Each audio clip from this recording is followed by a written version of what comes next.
Are you living a fitness lifestyle? Coach Alec here. I want to talk to you today about if you're actually doing the things that you say you're doing. Are you living the lifestyle that you say you're living? Because if you're not losing weight, it's not because you have all these gut issues. It's not because your metabolism's broken. It's probably not the reason. Now, some of you, it might turn out, in fact, that you have issues, that a lot of us are dealing with gut issues, that a lot of us have downregulated metabolisms, but there's a very small percentage that actually have a damaged metabolic output to where they're just not able to burn enough, to where they're gaining weight on calories well below their BMR. That's not you. That's not why you are plateauing. That's not why you are not losing weight. The reason you're not losing weight is going to come from the answer of, are you living a fitness lifestyle? Because we have three parts that I want to go over today. We have our weekdays, we have our weekends, and we have our holidays. Because we're going to focus more on the summer months right now. Because this is where we're at. This is where a lot of us have been trying to achieve our goals. This is where we want the abs. We really don't give a shit if we're in the middle of winter and we can pull up our shirt and Grandma's going to take a look at our six pack. She's not going to care. But when we go to the beach, that's where we want to show it off. So I'm there with you. But when it comes to our weekdays, what do they look like? Typically, what that revolves and what that looks like and seems to start as is we start off on the right foot. Monday comes, we've just got done with the weekend, we want to get off on the right foot, on the right game plan, our meals are prepped, we're getting after it, we're going to the gym, we're showing up, and that happens through Tuesday, through Wednesday, through Thursday. Typically, Monday through Thursday, everybody's very on point. Doesn't matter what kind of plan you're on, it follows the work week.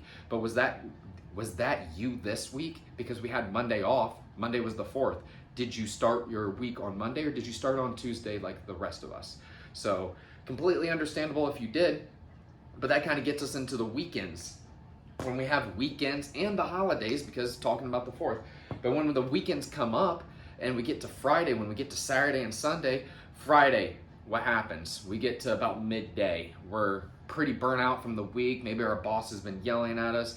Maybe the kids have just been a nutcase throughout the week if you're a parent. Maybe you just have been overly stressed looking at your portfolio as the market has been on a roller coaster the past couple weeks, and now it's Friday at the end of business day and you're having a heart attack. Maybe that's you. Either way, you're stressed out and you just don't care anymore. You want to have the Chipotle. You want to have the Starbucks. You want to go out and just relax with your friends that night. So now we're into the weekend. You start to let loose a little bit and you don't begin to realize it, but those calories add up. You've been great throughout the week. You think, you know what? I've been in a deficit. I've been able to stay within, I've been 600 calories below where my calories should be, wherever you are, and fuck it, I'm gonna have that beer after work. It's not gonna matter, it's 100 calories, not a big deal there. Come Saturday, really just kind of throw your sheet to the wind. You just let life happen. You go boating, you go to the lake, you go to a festival, you say yes to anybody that asks you to go do something because you're just the social butterfly. It's fine, but now your calories are going up. You haven't really accounted for them. Maybe if you're eating 2,000 calories throughout the week, now you're eating 2,700 calories. Maybe you're even up to 3,200 calories, and that entire deficit that you've maintained throughout the week, maybe you're in a 600 calorie deficit throughout the week, and now that you're eating 1,200 calories, 1,500 calories above where that deficit was, you've completely nixed and ex-nayed the entire work and all the effort you've put in throughout that week, because yes, you can make up and you can defeat a 1,500 calorie, 2,000 calorie deficit over a 7-day average by one day of being in excess and having a day at the beach, a day at the festival, or whatever it be.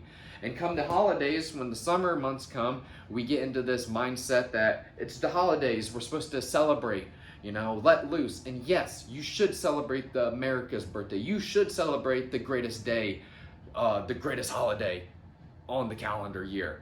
But you should also plan out your workouts and your timing of your meals and your nutrition and your plan around the holidays, and not letting the holidays dictate what happens to your life. You dictate what happens to your plan with your structure, with your schedule, all right? So When it comes to the seven, and I mentioned it earlier, but we're really after a 7-day average. You can dig up a whole deficit within a couple, or within one day, within a couple of meals, because all we're really concerned about and what we're doing and what we're chasing is maintaining consistency. You will lose weight if over the 7 days you have maintained a deficit of where you should be. Let's say you're supposed to be at 14,000 calories for 7 days.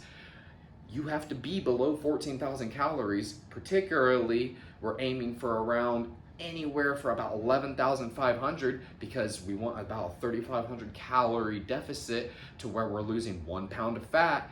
You've heard those numbers before, but now I'm giving you some context, because you can eat, and if we're going up into that 3,500 calorie range, let's say during the week you think you're good as well, but you're making meals for the family, you're snacking on the bread, you take a lick off the spoon, your kid's plate isn't completely finished, he has half of it left. You don't want to waste the food, so you take a bite or two before you throw it away. Maybe you did that 3 or 4 nights. That adds up, all right? That one bite, maybe it was 25, 50 calories. You did that 3 times, now we're up to 150. You had that beer on Friday night, now we're up at 250.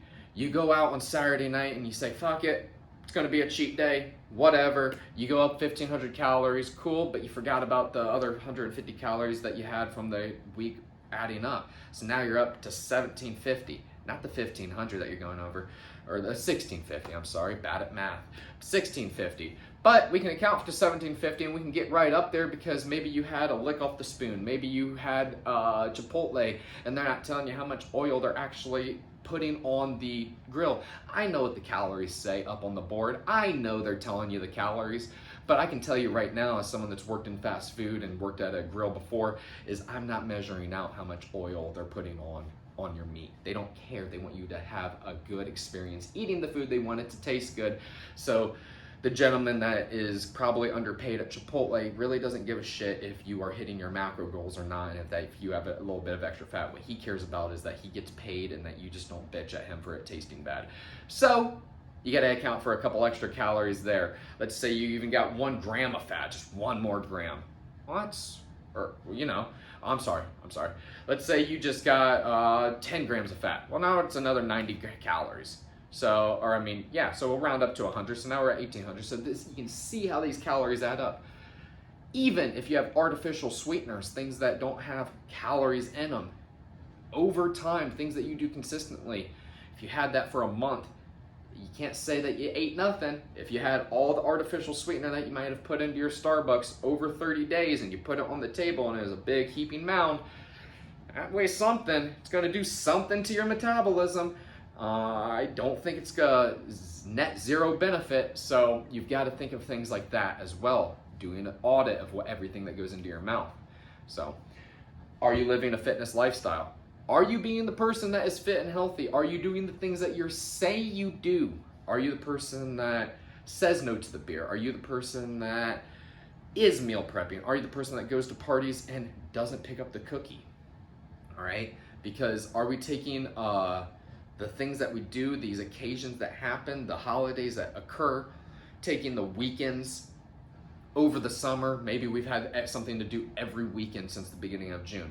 Now we're into July and we have things coming up this weekend. I mean, maybe it's a wedding. Maybe we had the holiday this week and we have a wedding coming up and we have a birthday party at the end of the month. Are you living a fitness lifestyle, or is your lifestyle you being thrown about and 3 sheets to the wind and just going with the flow? Is your lifestyle the parties? Is your lifestyle the person that shows up and goes to all the pool parties, the person that shows up and hasn't gone to the gym yet, the person that shows up and brings the dessert rather than the healthy food? Are you that person? Or are you the person that's living the fitness lifestyle, living a healthy life, doing the things that are going to bring health over time? Because you can have those days. You can go out and have that burger. You can have that hot dog. You can have a couple beers on the 4th of July. But it matters what you're doing the rest of the time. And if it's becoming your lifestyle, if that's just who you are, if you're the person that always has a couple beers at these get-togethers, if you're the person that always has a couple cookies at these get-togethers, you're no longer living the fitness lifestyle. And that's what we got to get back to. So it's time to get a little bit introspection going on. Time to ask yourself this question. Maybe I hit a nerve with you today. Maybe I didn't. Maybe you're like, Alec, I do all those things. But as someone that is thinking they live the fitness lifestyle myself, I've plateaued on the scale over the past couple of weeks. And in all honesty, am I living the fitness lifestyle? Am I doing the things that I should be doing for my goals right now? No.